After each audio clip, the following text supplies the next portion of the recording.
Pak PJ mohon dijelasin tentang kunjungannya hari ini ke Pangan Murah. Ya, alhamdulillah kita kunjungi Pangan Murah masyarakat ya. Kita lihat bahwa berjalan dengan baik dan masyarakat juga antusias paket murah. Ya, ini menyediakan 300 paket masyarakat batas sekitar sini.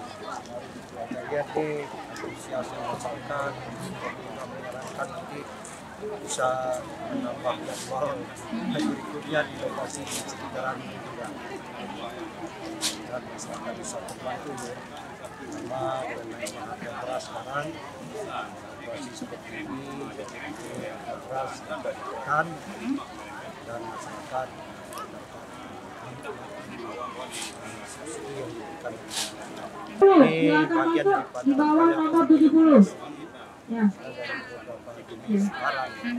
Salah satunya kebutuhan pokok yang beras ini sudah mulai bergerak naik. Tunggu sebentar ya. Supaya lebih mungkin Sampai dengan nomor 70, Bapak nomor baru Pak. gerakannya tidak naik.